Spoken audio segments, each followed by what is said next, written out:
Caro, everyone. Welcome again to our Orisha Devotion webinar. We ask that you all invite your friends and family and ask them to be members of our Isheshe community. May the wisdom of Ifá, Eshu, Obatala, Olokun, and Yamu bless all of us today and continue to inspire our actions and our wills to be proper representatives of the Orisha culture. As we typically do, let's start off with a prayer or invocation to Ọbàtálá to repel and reject any type of malevolence or negativity. Biukule mi li boa getting ajija. Mafajicha jemole getting ajija. Biarunle mi boa getting ajija. Mafajicha jemole getting ajija. Biofunle mi boa getting ajija. Mafajicha jemole getting ajija. Biajogumbobo le mi boa getting ajija. Mafajicha jemole getting ajija. Translation goes as follows. If death is chasing me and coming towards me, getting ajija, I will use my ajija to knock it to the ground, getting ajija. If disease is chasing me and coming towards me, getting ajija, I will use my ajija to knock it to the ground, getting ajija. If loss is chasing me and coming towards me, getting ajija, I will use my ajija to knock it to the ground. If all of the Ajogun are chasing me and coming towards me, getting ajija, I will use my ajija to knock it to the ground. Before going further into our devotion webinar today, we would like to extend an invitation out to you all. Baba Owishe Egbaye, Wande, and Bimbola will have a seminar that is done in his honor, and this is a free event. This event is on Zoom, and it is Tuesday, 3 p.m. Niger time, but that will equal up at 9 a.m. on Tuesday the 13th. So please come out and support Baba Wande, support our Bimbola family. He has done remarkable things for the culture, and we are standing on the back of his efforts. And without all of this would not have been possible. So please log in on December 13th, 9 a.m. and support. The address is right here. And I will be sure to, there should be a link in the calendar, and I'll have our office manager send out emails so that you all have the link here. But it's olodumare.ifa.university/events and /Ambimbola. The Mandela effect is a metaphysical phenomenon. And this phenomena illustrates a collective memory failure where millions of people are divided on a particular event. And both sides are 100% certain that either event had occurred. So down here you see a couple of illustrations of the Mandela effect with certain type of graphics, certain type of images. There are people who recall movies that had never existed. And it's millions of people that recall a specific movie in the past, but this movie had never existed. The idea or the name was based off of Nelson Mandela after his death, to where he recently died. But folks, millions of people recalled his death while he was in prison.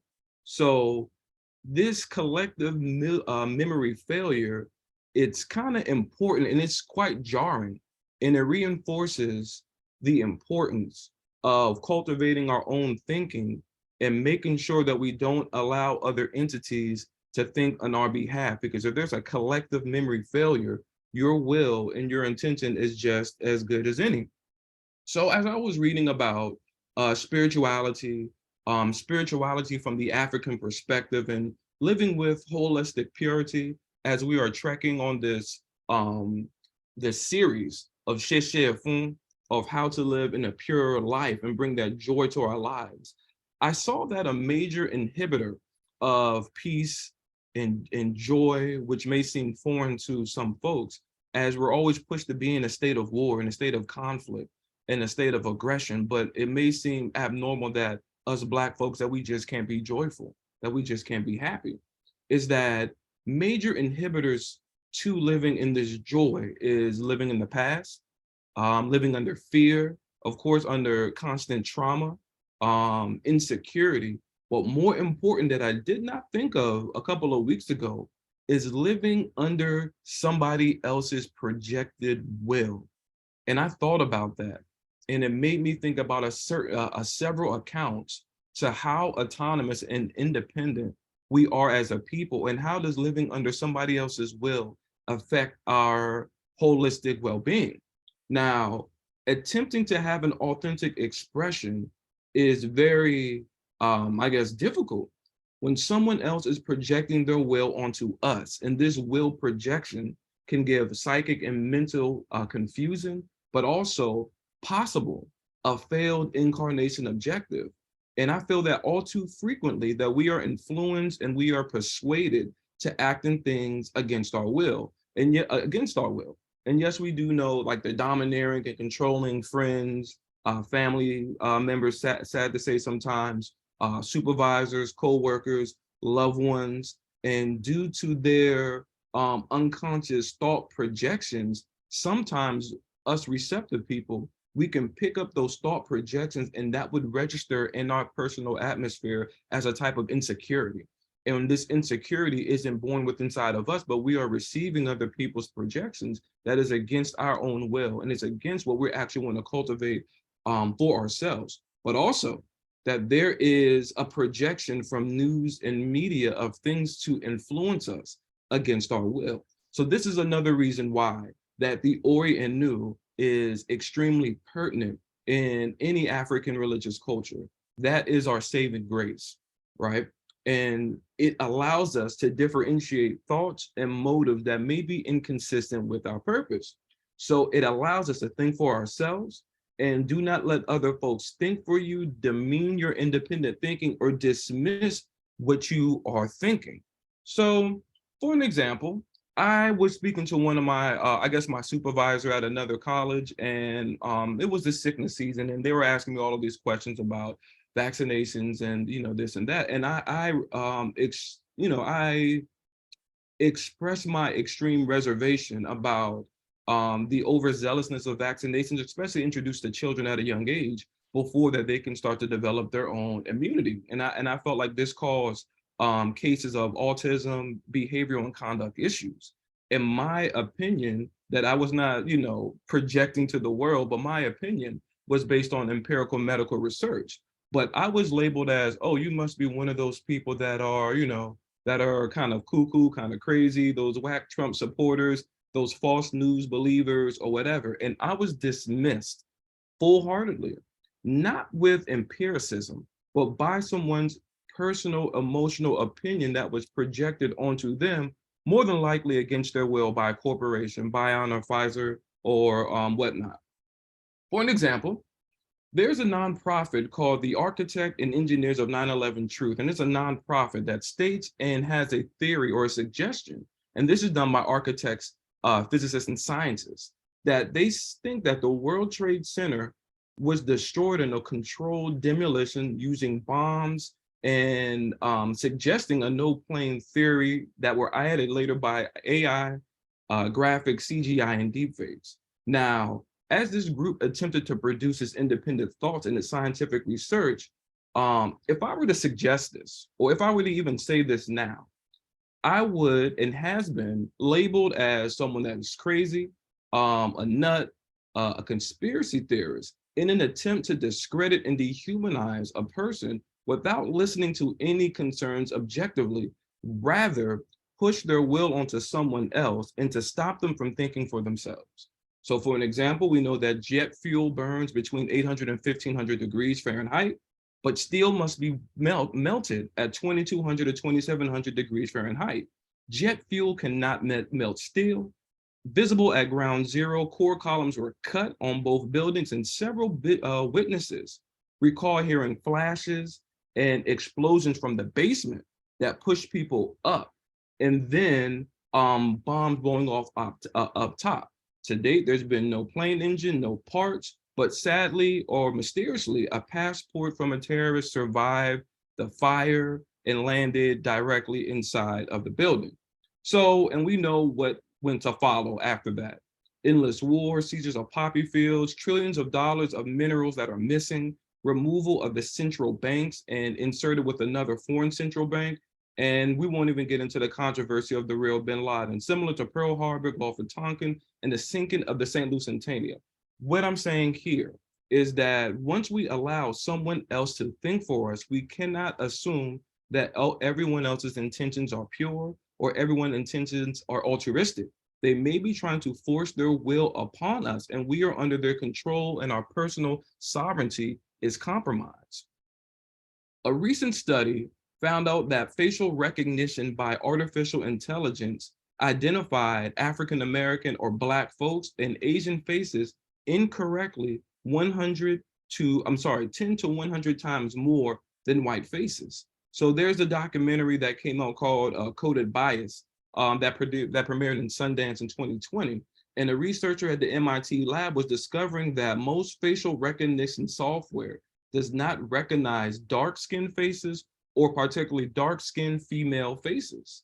So considering that, is that now there's a fad with this company called Lensa. And Lensa is creating profile pictures created by artificial intelligence. Face data now, well, first I would say that there are several ethical concerns and legal concerns with Lensa. So face data can be used by the Prisma Artificial Intelligence, and this is the company that is behind Lensa. So when people are giving their data and they're giving their pictures, is that Lensa is using your image to train its artificial intelligence neural network, which is raising ethical concerns about someone else that is legally owning your physical property and that is legally owning your image. But moreover, this artificial intelligence is studying your behavior and it's storing it without your consent, and it's used to profile people for some unknown agenda that are now already artificial intelligence is struggling to identify African people. So I felt like this was like a Trojan horse, is that they're using vanity as a ploy to enhance their technology to harm us. And this also will allow a stranger to identify you on site and generate a custom image of you at will. And there's no serious talks about artificial intelligence, and we are not being informed about the significant effects that it has on the community and that it has on each person's personal sovereignty. There's something called a generative adversarial network. It's called GAN for short. So GAN is a class of machine learning frameworks, and it learns how to generate new data, new statistics from training. So all of this data, they run algorithms and they run stats, and they use it for training. GAN is trained on photographs to generate new photographs that look superficially authentic to human observers, having many realistic characteristics and facial images. Concerns have been raised about the potential of GAN for human image synthesis for sinister purposes. So all of that jargon, and you may think in Babo Shakayode, what does that mean? That means that every single image that you see here, none of these people exist. None of these people are real people. And sometimes you can see a glitch in the computer as you see the image on the upper left-hand side. They attempted to put the eye in the forehead, and that looks really off. But you can tell by the teeth sometimes, the eyes and the ears. None of these people exist. Everyone is false, and they are a computer-based image that was made by the GAN network. So they're saying that this could be used for sinister purposes, to produce fake and incriminating photographs and videos of people who don't exist. GAN can be used to generate unique and realistic profile photos of people who do not exist, and they can automate the creation of fake social media platforms and profiles. So in lay terms, the pictures here are 100% fake, and these people do not exist. There are fake pictures and fake videos that is scripted by artificial intelligence, and they're not controlled by people. Some people think that singularity is in the future. Singularity is the event to where computers can enhance or they have optimal thinking more so than humans, kind of like Skynet. And a lot of folks believe that that time is already here and that we are being influenced by it today.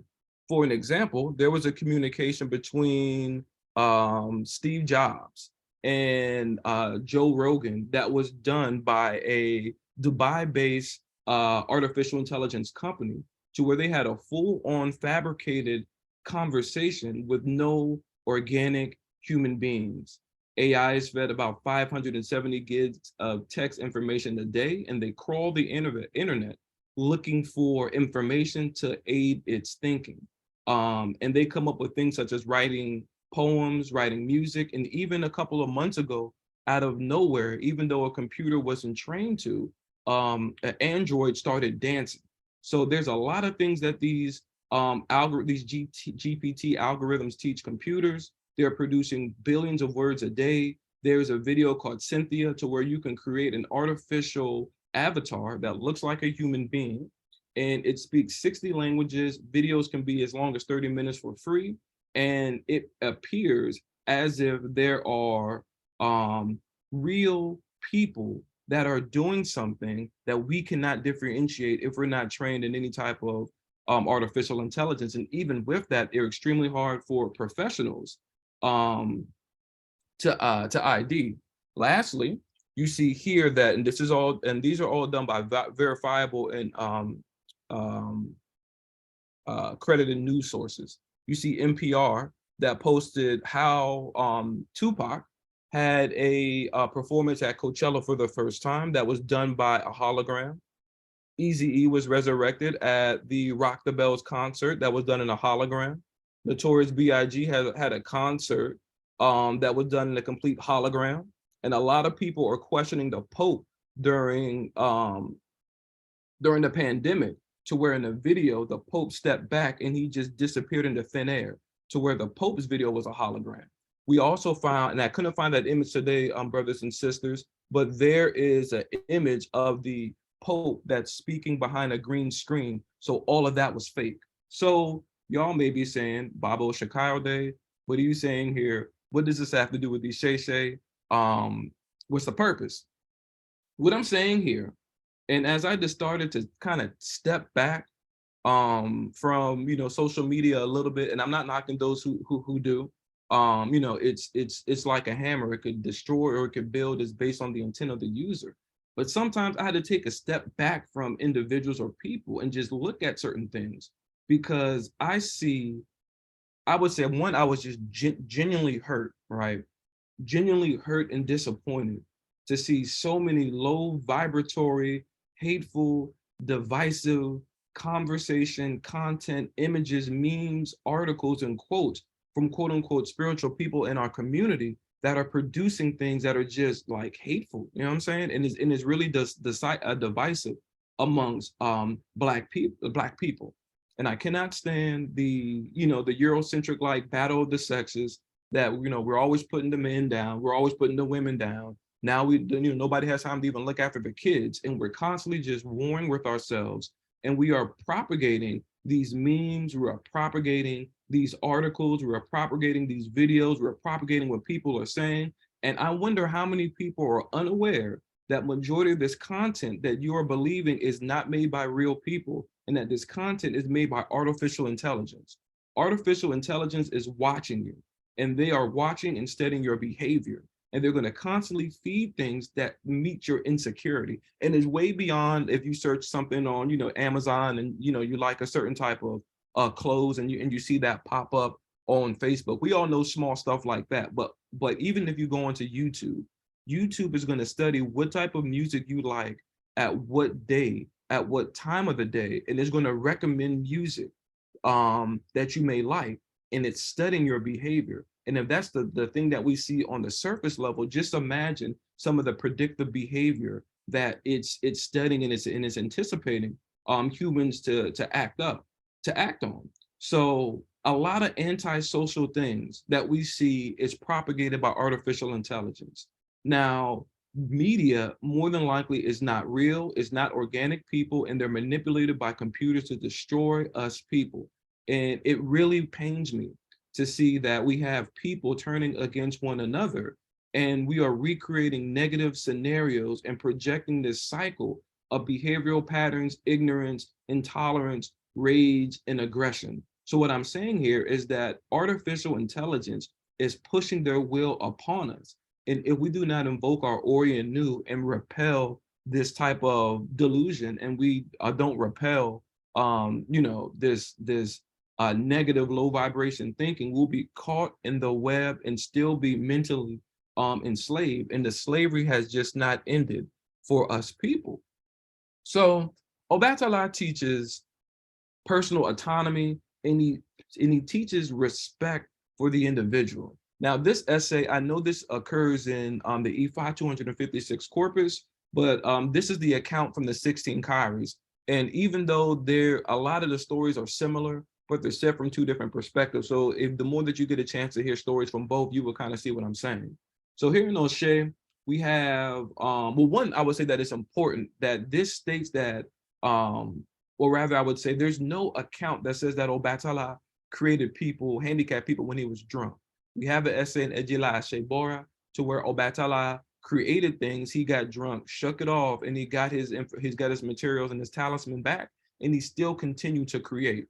But there's different stories that I really don't hear in the essays that are being verified. So, but I think that this story here speaks about the close relationship to why Ọbàtálá oversees the crippled and the handicapped and the mentally and physically disabled. And because of course, he creates them. Nonetheless, Ọbàtálá wanted to make a farm, and it was a farm that was not on IA. It was a farm, what was called the farm of knowing what's in the spirit world or something like that. So as Ọbàtálá was going to make this farm, it's called Knowing the Spirit World of Immortality. He decided to seek divination first to be sure that he would be successful. So he wanted to make sure that this land was fertile and he'll have no problems. So he was struggling at first. He went for divination. They told him what things to offer for sacrifice. They told him to also obtain a brass cage, an onje cage, iron cage, and a copper cage. So the diviner said that you should keep the wealth in these cages. And after divination, he offered the sacrifices and he went in about his business. For some reason, an Eru was presented to Ọbàtálá, and an Eru is like a servant. So this servant was presented to Ọbàtálá to assist him on the farm, and it was handicapped. So Oshala was wondering, what in the world can I ask a handicapped, crippled Eru to do? Like, what type of work is a handicapped person going to do on the farm? But Ọbàtálá was surprised that this Eru was not docile, that this Eru was almost oppositionally defiant, or maybe let's say it was so motivated on its task and it was able to autonomously think for his or herself. So this Eru would tell Ọbàtálá where he or she would go or where he or she would not go, what he or she would do and what he or she would not do. So the cripple was just watching Ọbàtálá and just seeing what Ọbàtálá was doing, just studying him. So one day the children of Ọbàtálá stayed late at the farm, and there was a problem because all of these parrots were coming into the farm and eating up all the corn. So the Eru asked the children to carry Ọbàtálá down to the farm before dawn. So the Eru asked Ọbàtálá if he can use his knife. Ọbàtálá was probably looking at him like he was crazy, and he agreed, gave him the knife, and let the Eru do what he felt motivated to do. So the Eru was cutting these corn stalks in these weird different ways and cross hatches, and at the same time, these parrots were flying into the corn stalk to try to eat the corn, but that fell to the ground, but they were trapped and they couldn't get out of the maze of the crosshatch. So and this was all due to the crippled Eru that was cutting these corn stalks. So once the parrots were trapped, the Eru told the children of Osha to go and kill the parrots, and they started covering them with cloths, and they were catching them and they were killed some, and they put some in brass cages, the onje cage and the iron cage, That's a symbol to Onje to Orisha Funfun, iron to Ogun, and then brass, of course, we know is Oshun. So the red parrot feathers were a very expensive commodity that Obatala had a monopoly on. So this Eru made Obatala extremely rich overnight. Obatala was rejoicing and praising the diviners for they had spoken the truth. It's another essay that speaks about the Ori and Nu and your will. And this person in this essay here, Awaring's Isorum, and looking at the two, and I'm only studying from the 16 Kari perspective, Awaring speaks about scarce or lackady, scarcity, excuse me, lack or scarcity. And then Irosun, of course, to sleep, they deal with dreamers and stuff like that. So maybe it's dealing with some type of scarcity or lack of something that is perceived in the spirit world. So I think like each of the Odu have a meaning or a theme behind it.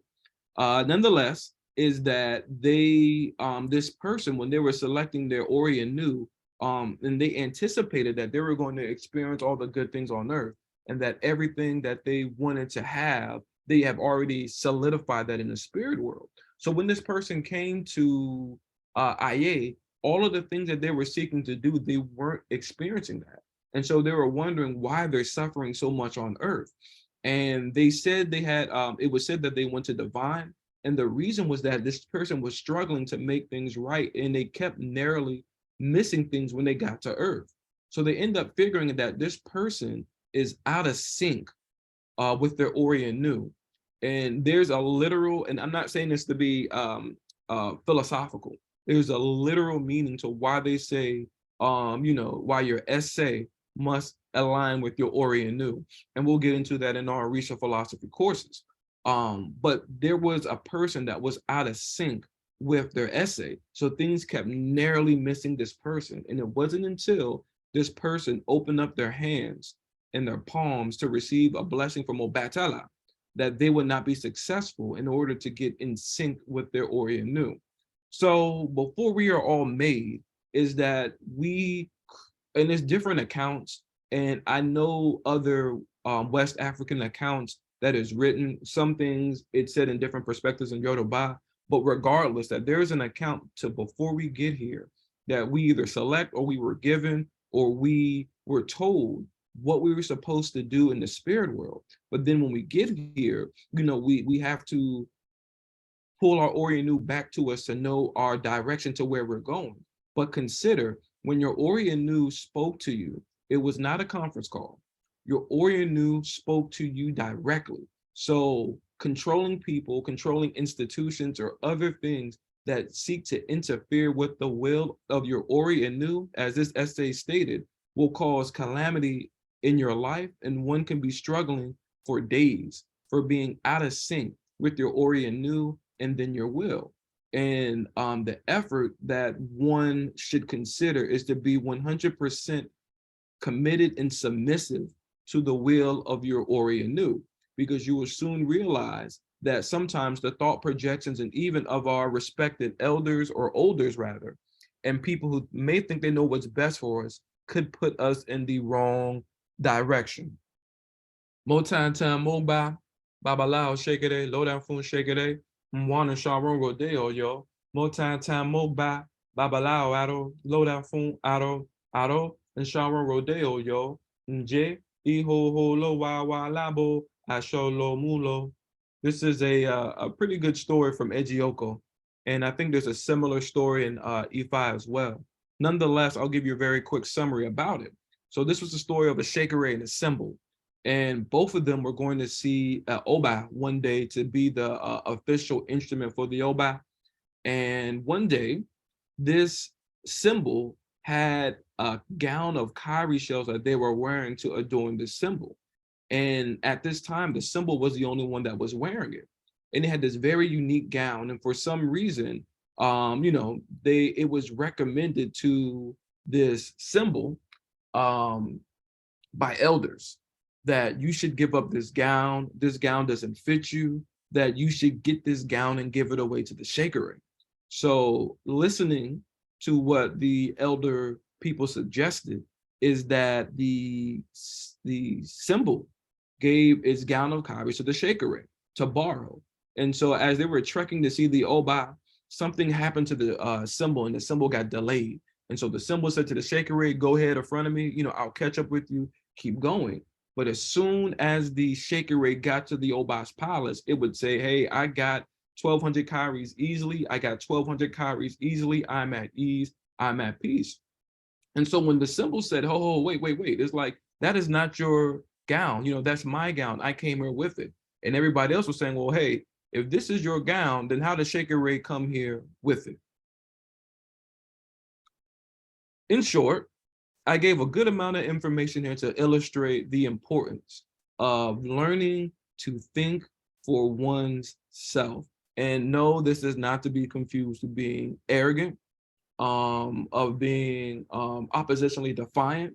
But I think that a lot of times is that we allow other folks, institutions, media, politicians, other folks, we give the benefit of the doubt to not even objectively listen, criticize, synthesize the information, and think for themselves. It's almost like a blind submission to someone for some strange reason, and we would automatically dismiss our own thinking.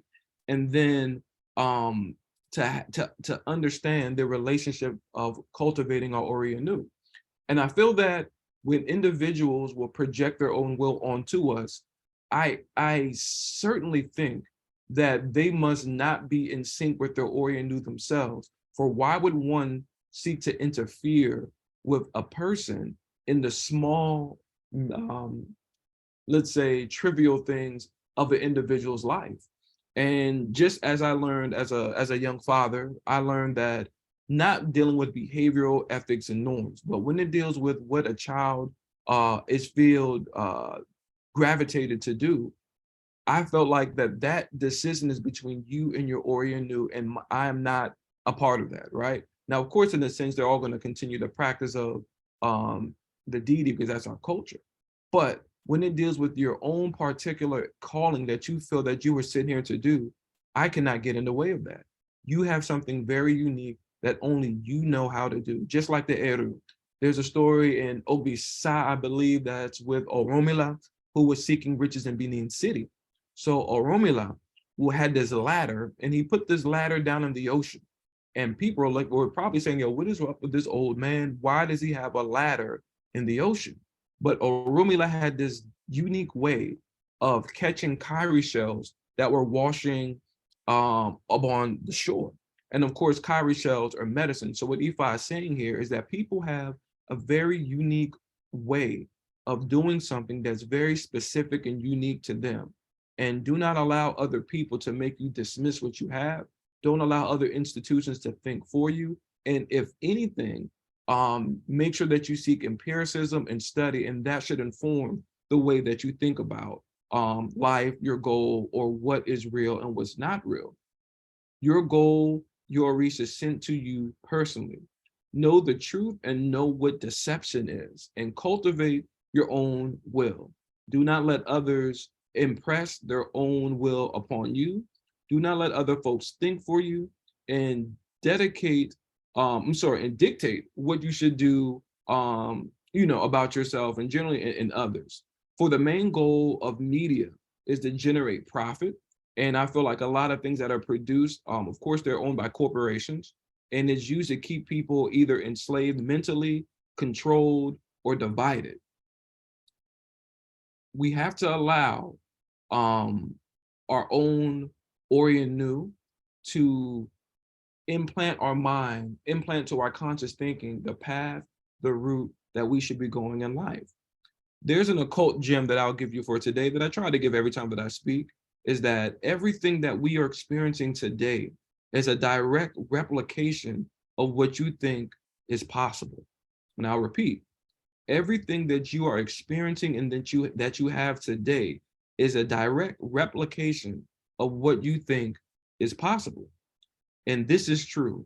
This is law. As above, so below, or as our Christian brothers and sisters say, on earth as it is in heaven, etc.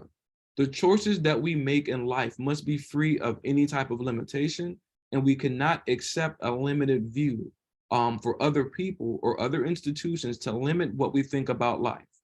Institutions are pushing their will on you. Private corporations, media, private think tanks, psychological institutions, music, and artificial intelligence is pushing their will on you. There are pseudo psychological journals. There are pseudo empirical experiments. There are pseudo fake false statistics. There's false studies that are used to confuse Black people, incite rage, and incite division between Black men and Black women, and in dividing us between our children. And they are pushing their will onto us, and they are brainwashing our people. And seldomly do we talk about these effects. Seldomly do we speak about the excessive vengeance that is in our culture, the excessive impatience, the excessive anger and wrath that is marked or is seen as desirable or a justifiable behavioral trait, and it's not.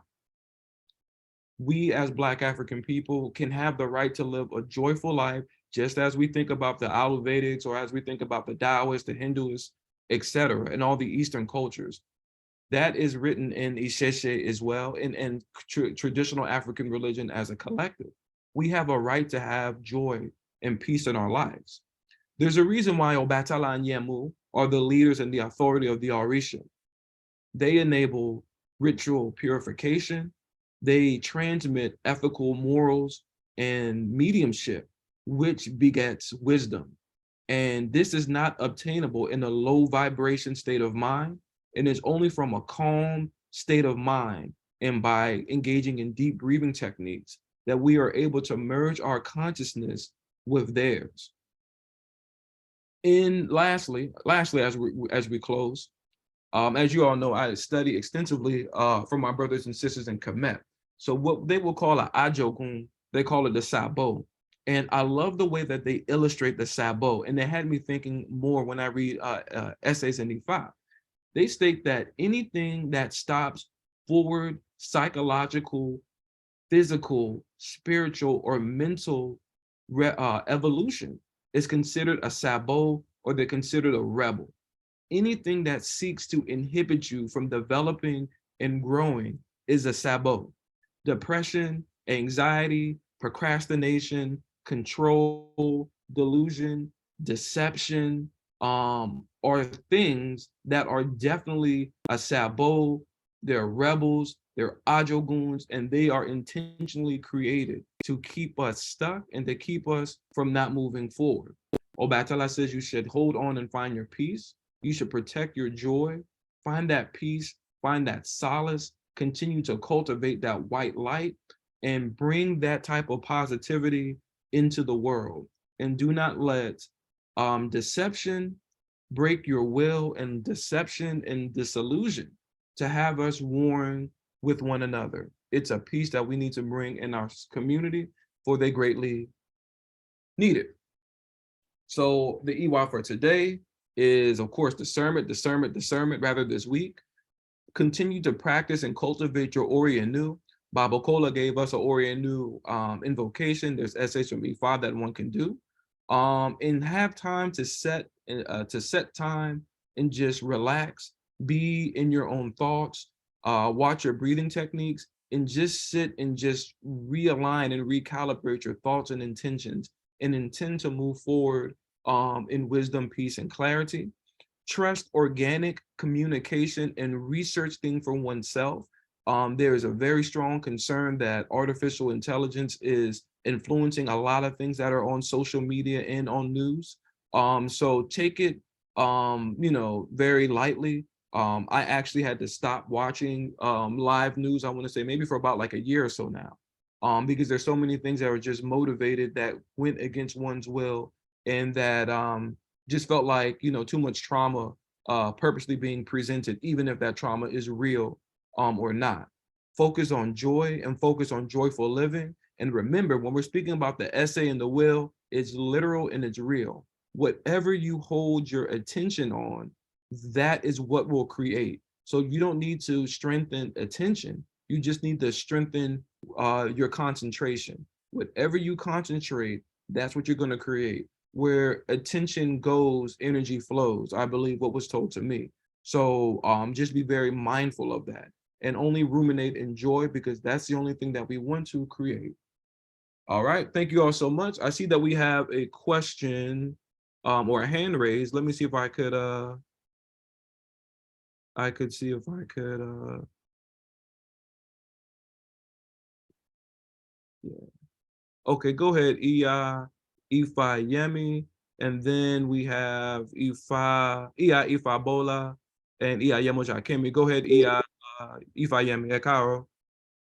Hey, Caro, Baba. I just wanted to take a moment to thank you tremendously for another wonderful Iwa. My family and I, particularly my children, always enjoy and really truly comprehend your method of delivery. As I sit with my children, we are looking back and forth at each other in total awe at what you were saying and your method of delivery, and you can hear Tashaka in the background, full of joy. But one of the things, Ashe, one of the things that we really enjoyed was just the importance on peace, joy, joyful living, and monitoring that breath, that sacred breath. So without, going into detail, I just want to thank you again for the Iwa of the week. I want to thank you for delivering your messages in such a clear and understandable method, whereas each of my children from elementary school on to college can truly grasp the concepts of what you're saying. We thank you wholeheartedly and continue to be blessed by Ifa, Orisha, your ancestors. Ashe. Oh, Ashe, Katopwe, thank you, thank you. And you're absolutely right. Like that breath is everything. You can find the book online. It's written from I guess a quote unquote Oriental perspective. Everything ties back to Africa, as we know. But as they say, Emmy is the daughter of Aleta Mare. So that means that the creative life force is extracted by different rates of breathing. And as an Akan priest told me, which another book said as well, is each behavioral state is tied to a rate of breathing. So when I feel like I'm about to just get amped up, I'm like, okay, let me just suspend myself and let me just breathe, get that life force energy, and then I can come back and conduct myself, as I need be, and be fully functioning. But you're right. Every thought that we have is going to shade our aura or our personal atmosphere. And the consistent thinking shades our personal atmosphere a consistent color. So some people who can see auras, or nothing, now they have technology that could see the color of your aura. And sometimes the light is intertwined, it's crosshatched, but your light is supposed to just flow out so easily. And I'm not saying this to be to be egotistic. I'm a very humble person. But this happened to actually me and my family this week. And it happens a lot, to where an elder black man came to me, and he didn't know me from a can of paint. And he was like, I just wanted to stop you and say that you have such a really bright aura, and continue to cultivate that, and don't let anyone compromise your aura. And said, I can see that with your kids, and I can see that with your children. You have a very bright light. And he reinforced, the important role of Black men to our family, and operating in that spirit of just purity is something that is definitely needs to be cultivated and propagated. And you're right. I've been trying to just hold on to joy. So everybody, I would say, joy, joy, joy. We definitely want to get some more material out, because I feel like there's not a lot of Orisha spiritual things. Hence why we start to look at other cultures, the Taoists, Hindu, the Ayurvedics, and whatnot. But we have a method of cultivating our own joy as well, is if we just search this material hard enough. So thank you so much, EI. I appreciate it. Go to play. All right, yes, go ahead. EI, Ifá Bola, Ekaro. Ekaro, Baba. This is a wonderful devotion. I also have studied deep Kemetic thought for many decades, and there is that necessity to make that alignment. But actually, this devotion brought to mind what is going on in medicine, allopathic medicine today. It's called precision medicine. and they're using genomics. So they're doing genetic testing, and it has the potential of being very helpful to determine genetic diseases and to treat genetic diseases and modulate treatment for different conditions. But there's also, like you said, the opportunity for the flip side. Whenever you get information, you have that ability to flip it and use it in a different way that can be harmful. But they're actually doing, they just got clearance here for 100,000 people to be tested here in York, Pennsylvania, where I am, from the institution where I work. And it is supposed to be also aligned with lifestyle medicine and environmental health. And they're supposed to be focusing on all three.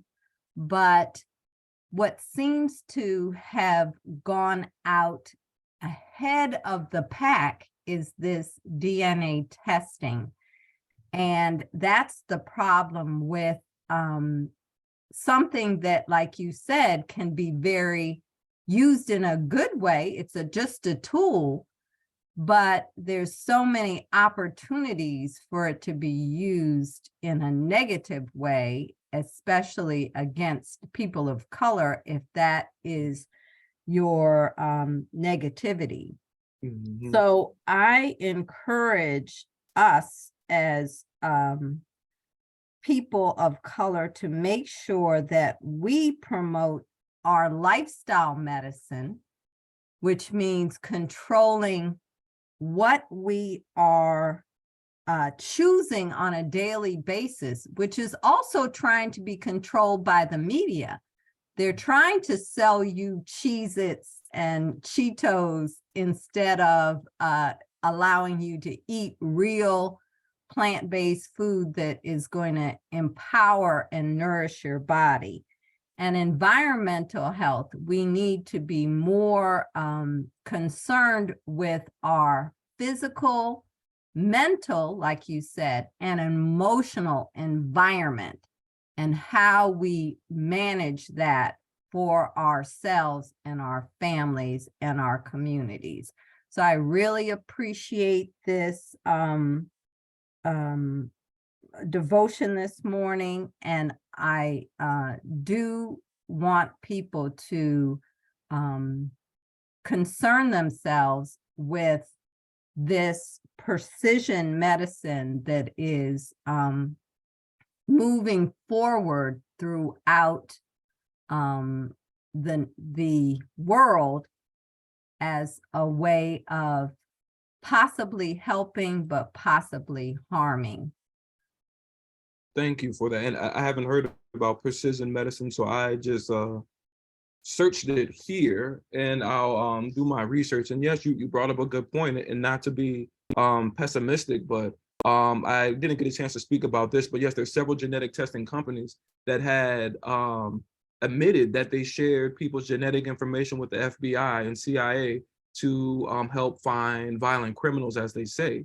But also we know that genetic information has been used for the human genome mapping. So it's just, weighing the decision out. I wanted to do certain DNA testings, but I know a lot of folks will sell your information. I don't know if it was Iceland or Sweden, but in one of my human genetic textbooks, there was a ethical concern that a private company in one of those Euro countries were selling genetic information to private companies against their will. And that makes you think, well, what are you doing with this information? So, out of all, continue to think for oneself. And you brought up a good point, is preventive medicine. So, some things we're gonna, not have to eat. Lord knows that, if I get a little tired, I should not be drinking the Red Bull and having the cola nuts instead. And having, more water. We don't drink enough water, and even the lifestyle, like doing administrative work, not getting the sunlight, not moving and sitting in uncomfortable positions can affect our lives and our bones and our body for years to come. So definitely it's a thought to re-emerge with nature and try to be active. So thank you so much, Ifabola. I always appreciate your insight. Yes, Yemoja Kemi, Caro. Hey, Carl. I was gonna say, Shan, I love when all of the classes that I'm taking, they align. You know, it's in divine order.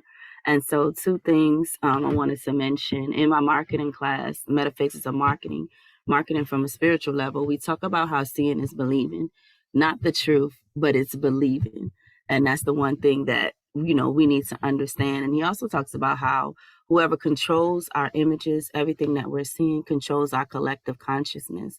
And that's important because we've always been the money. We are the money. And so when we're in our right mind, we have the power we need. And when we are not, we're easily influenced. It's easier to control that manipulative collective mindset. And so what you and E.I. Fabola were talking about is we need to make those decisions. We need to show those decisions because, whoever has the images controls that collective consciousness because the seeing is believing. And so I thought that was very important. And the second thing it made me think of is with higher education, we talk about feelings as messengers, and then how we should always be peaceful, powerful, and joyful. That is our everyday peaceful, powerful, and joyful. And if we are not, every feeling that we have, frustration, loss, depression, all of the words that, because we have so many words in this English language, and it just makes it complicated sometimes to identify how we're really feeling. And so they talk about how everything that we feel falls into 3 of the 6 if we're not feeling peaceful, powerful, and joyful. And it's either mad, sad, or scared. And it's very simple. If I'm feeling frustrated, I might be feeling, break that down, it might be mad. And what does that mean? Is there a violation? How do we stop the violation? If I'm feeling sad, we need to let that loss go. And if I'm feeling scared, we need to ask for support. And so it takes down all of these very complicated things, complicated words, and it puts it into those 3 so that we have a really specific way that we can deal with it and return ourselves to peaceful, powerful, and joyful. And so we've started teaching that to the middle schoolers, and it is really working. The conversation that they have to identify their feelings and that they need to go to peaceful, powerful, and joyful, and to keep on keeping on. So, I love it when things align. This is a wonderful devotional. Oh, Kotopwe, and you're right. And I know there's I guess a lot on metaphysics and the law of attraction and think and thought forms, which is true, and symbols and stuff like that. But on the base level is that you will literally attract to you the feelings that you hold. So that's why I automatically try to check myself like immediately. The moment that I start to produce any type of insecurity thought, if it's real or not, your brain is not going to differentiate, or your subjective mind is not going to differentiate positivity or negativity. It's going to bring whatever you are willing. Remember, what you're intending on thinking about to you. And secondly, is that you're right. I'm not like a big, I'm all for peace and harmony, but I feel like I maybe only have the ashe to deal with my own people. I would just say that, right? And I'm not promoting like I'll say this, is that there are a lot of things that are promoted on that media to keep everybody warring with themselves. So remember, on the theme of, now hopefully I kind of gave an example to how some of these things can be empirical with deep fakes, AIs, GANs, and other types of artificial intelligence. And so there have been events that people have been orchestrating that have been 100% false. I think there was an event to where I think it was a Black man walking through the woods, and this white man was going to come and lynch him up until this white woman came. That was fake. It was divisive. They continue to have white people and Black people warring with themselves.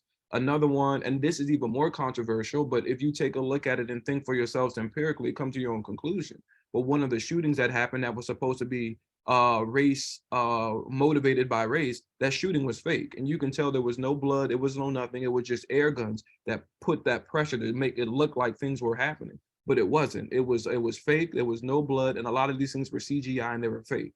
And so it makes you think, why are people wanting Black folks and white folks to continue to war with us? And I'm not saying a whole kumbaya, whatever, because we have things that we need to work on for our own personal sovereignty as African people, specifically as Yoruba people.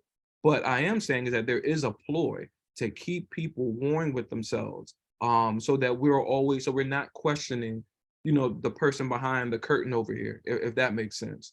But I digress. That's just, my opinion. Nonetheless, is that independent thinking, Orienu, put your essay and your will with what your deity put in your brain. You'll never go wrong, and think for yourself.